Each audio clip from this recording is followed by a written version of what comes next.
Hey, hey, what's up? I got unlimited time for now on the phone. It's still windy out here. It's actually cold, not sunny. Well, it's late now, but yeah, I came out late. But anyhow, um, so I would like to talk about my mother mostly, but like parents in general. Um,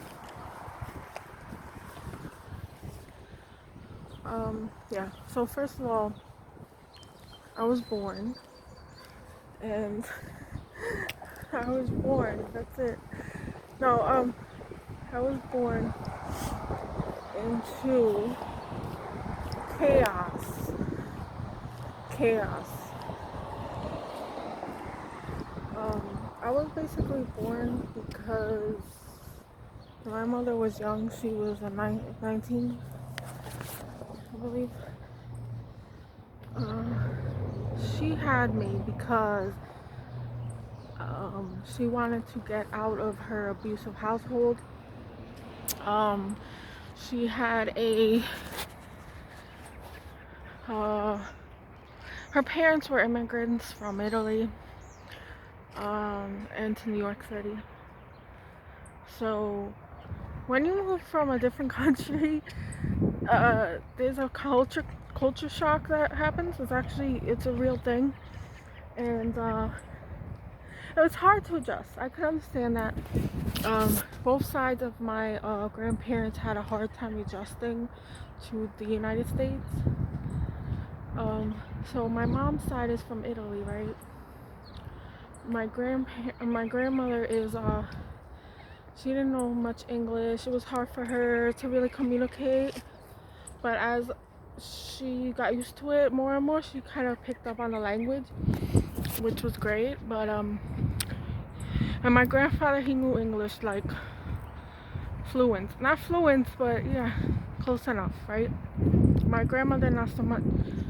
um so it started off from there because my grandfather, whoops, I'm gonna go up here, it's too windy. My grandfather, he married my grandmother, not knowing, or I don't know the story, but he married my grandmother to make his sister happy, and you know, he was very close to his sister. I'm not sure, it seemed arranged the way that they describe it, but I don't know. But he didn't know that she had a mental illness, or possibly she didn't even have the mental illness until she um, came to the U.S. from Italy. Because, like I said, the culture shock thing. And some people are I can't say that word. What is it? Subsestible. Oh, Jesus. I don't know why I try to attempt this word. They're more I can't think of the word with all the stress. Anyway, so she came with baggage into the marriage, and she had paranoid schizophrenia. So she talked to, I don't even know why I'm gonna say this stuff about myself, but yeah, she talked to people that weren't there, you know, heard voices and stuff. So, and she would interact with them. She was so sweet and kind and loving towards me, you know. I didn't know what was going on, obviously, when I was a kid. I did know something bad was happening because there was an ambulance being called and police and her being taken away into hospitals, and I'm just like, why are you taking my grandmother away? You know, I didn't know, but my whole life really started out bad from the beginning to probably the end, to be honest. So that really hurt me deeply because um, I think I felt that I was being loved by her, and I felt love for her. Um, but she'd always come back. She'd come out of the hospital. We weren't allowed to see her because we were too young. They didn't allow that in mental hospitals. So now I'm getting emotional about this. Um,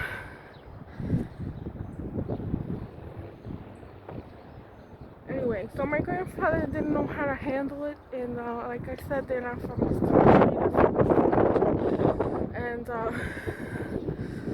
not very like it was so hard. It's so hard to come from another country and try to make it in this country. To be perfectly honest, like a lot of people are very ignorant to this. They don't understand what it's like for foreigners and immigrants. Legal, they came into this country legal through Ellis Island on the boat. So they're not illegal immigrants or anything like that. My grandfather worked hard for the same company for many years in Manhattan. So and it still, he had little. He worked so hard every day, and he didn't have much. He ended up being able to buy a house towards the end of his life, which was great. But that's another story, what happened to the house. So he struggled with that, and being in a new country. And I mean, in New York City, we have little communities of different immigration populations. So he was sociable, and he got with other Italians, and he was adjusted socially, which is great. But my grandmother, it was paranoid schizophrenic, and caused a lot of problems within his social life, and it was bad. Really, really horrible, nightmarish. And on top of that, living in New York City in an apartment which was badly maintained. He had to do all the maintenance himself. He was one of those workers where, not a foreman. Oh, that's not a foreman. I don't know. I don't remember now. I need to start refreshing my memory. But he worked in maintenance in a very successful 5-star hotel in Manhattan. So, and he did many years loyalty to the job and everything. So, and my grandmother, what could she do? She was like a little baby. She couldn't take care of herself. She couldn't work. She got some jobs when she got here. She got a sewing job, like to make things. She would sew. She made her own wedding dress, actually, herself. And my grandfather was very talented, and he would paint all different things, like within the apartment. You're not supposed to do that, I guess, but in New York City, the rules are different. It's not like the rest of the country, and he would make his own, he would do his own repairs on the apartment. He made, a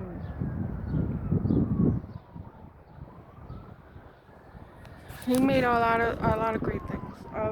But I'll talk about that next time. So anyway, so my grandmother has that disorder. So they had 2 kids together. They had my mom and my uncle, and that was it. Thank God, because it was a hell of a upbringing. And a few times my mom and my uncle were left in the streets, and one time they were in a foster home. They were put in a foster home temporarily. My uncle didn't turn out like my mom at all. He works for a major company in New York City, and he's very successful. Let's just say, I gotta not say too much about everything, because I overshared, but maybe I'll go into more detail at another time. So my mom, just the opposite, right?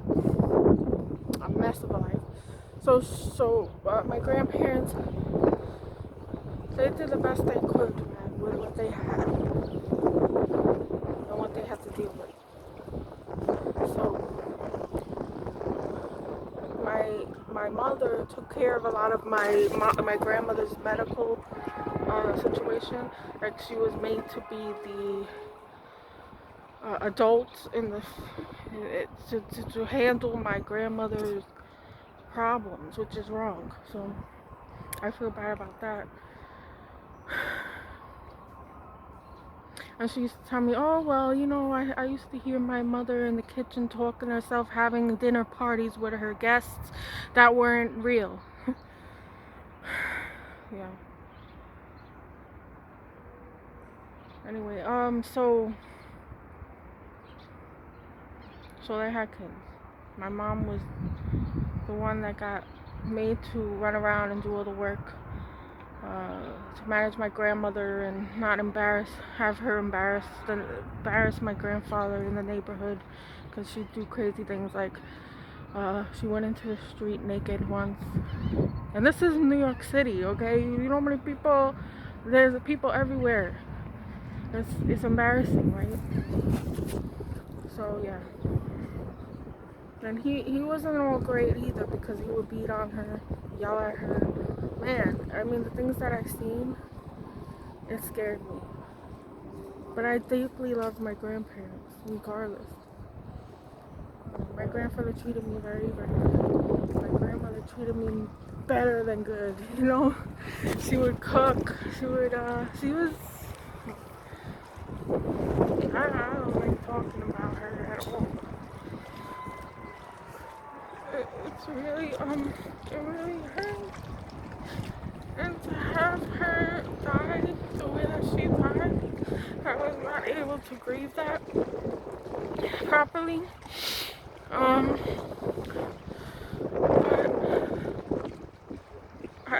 I don't know. That's the only love I ever felt.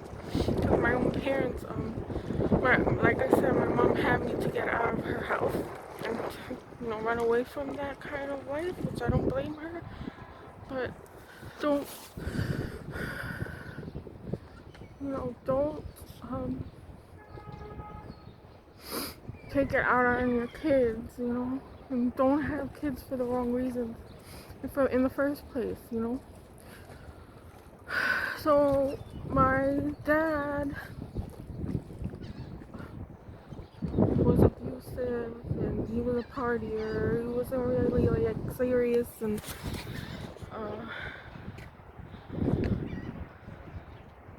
they abuse each other. They're both narcissists to some degree, like to one to the worst degree. I don't know, but that kind doesn't go good together, right? They always fighting to get on top of one another, like, I don't know. So I was born, and I was hated since I was born because my mother didn't love my father. She told me she didn't. She didn't love my father. She got with him to get back at her father, because her father, which is my grandfather, kind of was a little racist, because Italians were kind of racist against specifically in New York City, right?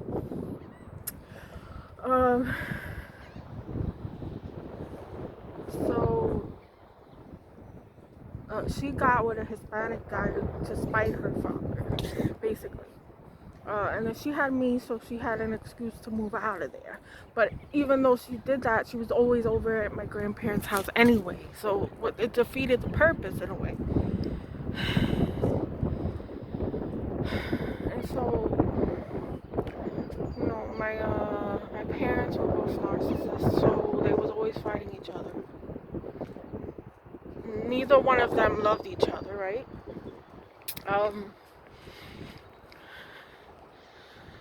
And I got punished for that, just for being myself, just for being alive. And when I was a kid, I would just kind of go into a fairy tale and La La Land, make my own world up. In school, I was very shy and like quiet and to myself and scared of everything.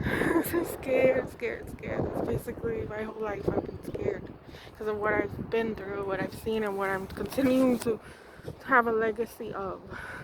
This is not a legacy anyone wants, and I hope that I'm getting through because of this wind. I don't want to have to do this video again. So I've been an observer my whole life. I was not allowed to speak out. I wasn't allowed to speak. That's why I talk like this. To be honest, like my whole life I've been quiet and like, shut down and silenced, I guess you could say.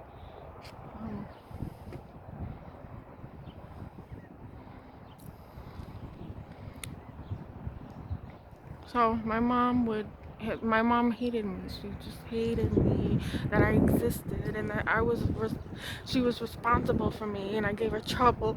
Oh, excuse me, because I'm a kid. I wasn't being paid attention to. But my dad did.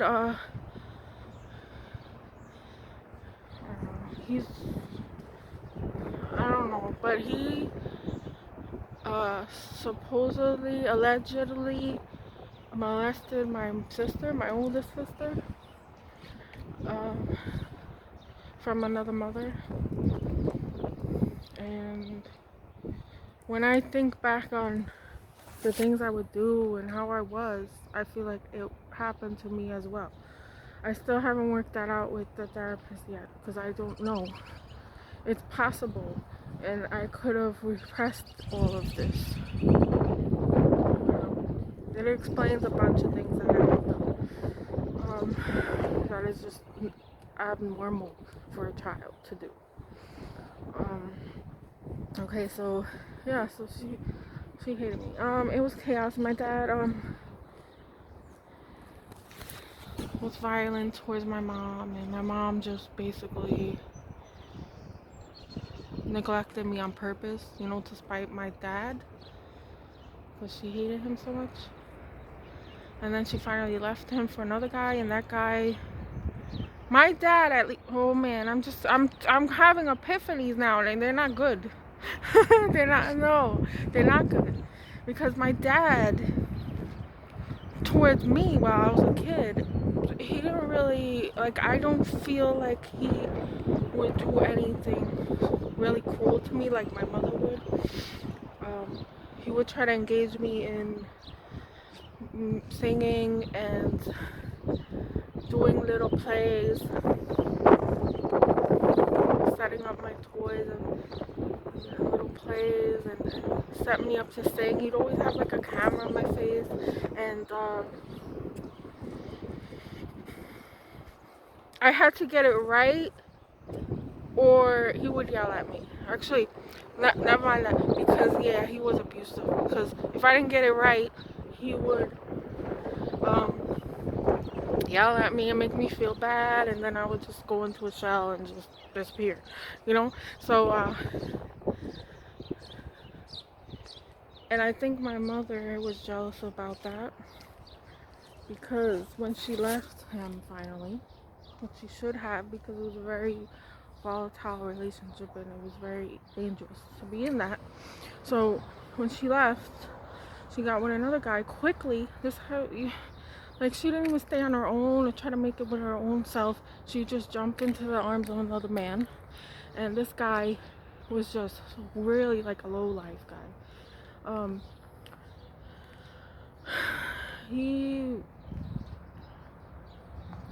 The things I know I should have never knew about when I was young. He was molested by a family friend guy, and he was just like a damaged person, and he was an alcoholic. Well, he still is, and he's still alive. These people live on. The good always die young, right? So because they drain the energy out of the good people. They're feeding off of people's life energy. And that's why a lot of these narcissists and psychopaths live into their old age, 100 years old plus. Okay, that's the truth. So anyway, so she got with a guy that was worse than my father. Well, my father didn't really try to abuse me. He tried to engage me into music. And like I said, my family is from a talented background on my dad's side.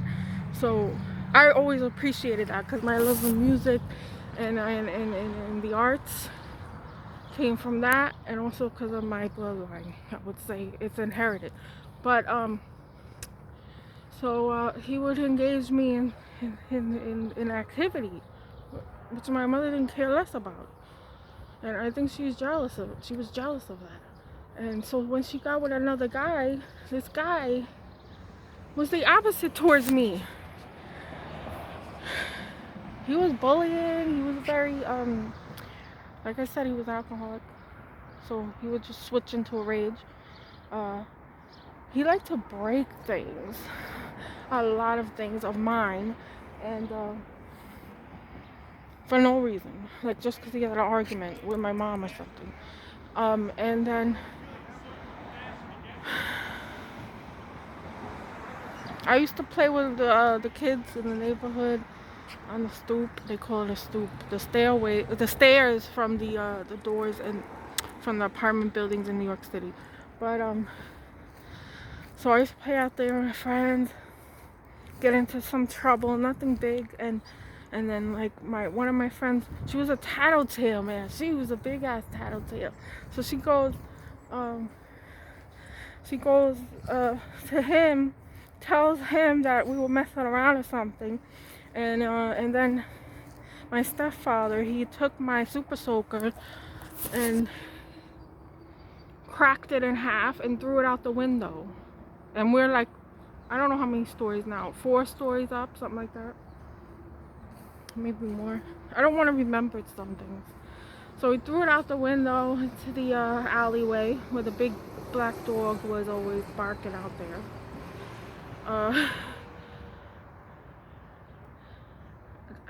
He would just do the worst things that you could do. Anything that he would give me, he would take right back. If he was in a bad mood, I didn't do anything. Like, I was just being a kid, you know. He would buy me things and then take it back, or throw it away, or break it, or rip it up, or whatever it is.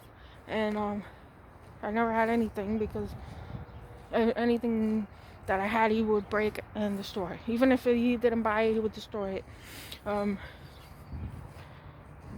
Honestly, I don't know how I'm not a psychopath or a killer or a serial killer. Honestly, that's how I feel sometimes.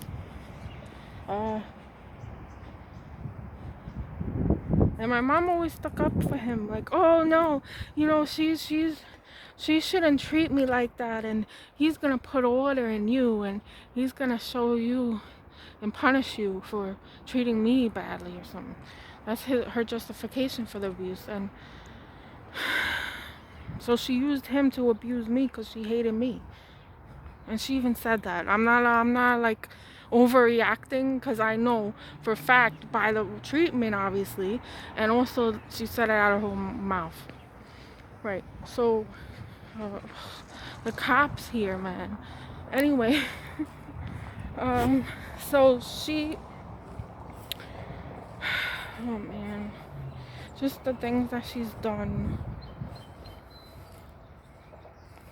And I've had to live in like crappy, run-down apartments, and you know, roaches, and infestation of roaches. Oh my god, I used to watch the roaches. When my mom left my dad and she got with that guy, she was in a real crummy, crappy apartment, and the roaches would circle the line, you know, the ceiling, like the you know, like the edge of the ceiling, the little creases. So it would go right around the room, and sometimes fall on my face. Oh my god. But anyway, You never get used to that. Because you're like hyper vigilant to see where the roach is going and if they're going to fall on you or come near you. Oh my God. And in the bathroom, there were like creased. Because it's an old fashioned building. So there was a lot of crease and holes. So there were like crease. And then when you look into the crease, you'd see all the eggs from the roaches and the roaches breeding in the crease. It was disgusting, I'm telling you. I don't know. Like, I had a real horror film kind of lifestyle from beginning to end. Well, I don't know the end, right? We don't know the end of my story, but most likely, I don't know. I don't have...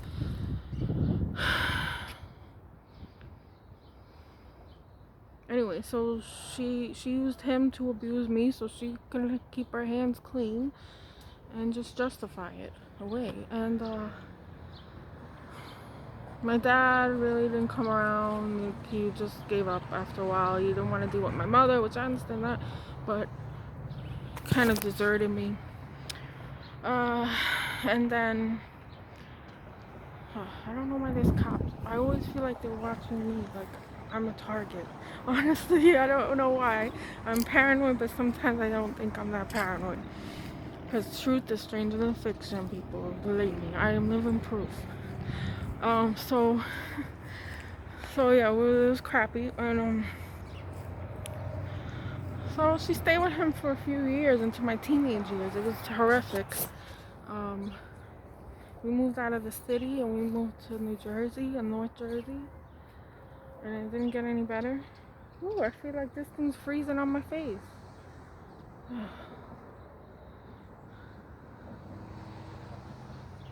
Yeah, the abuse by the stepfather got worse and worse for me.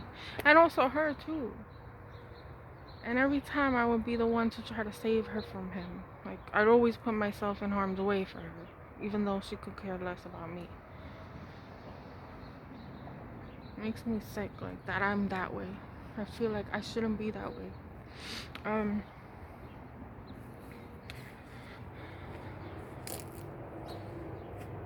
I had it. I've had it. I'm never talking to her again.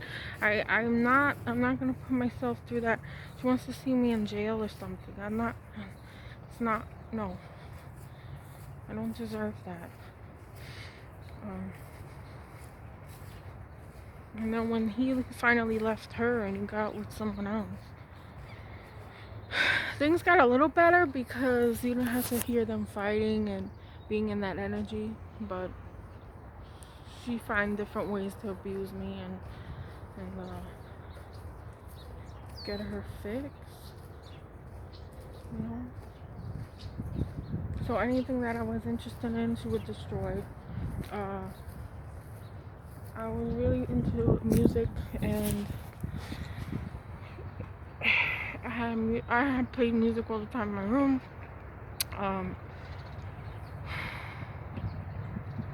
And one time, my stepfather came in, took my stereo speakers, and smashed them. And that was the end of that.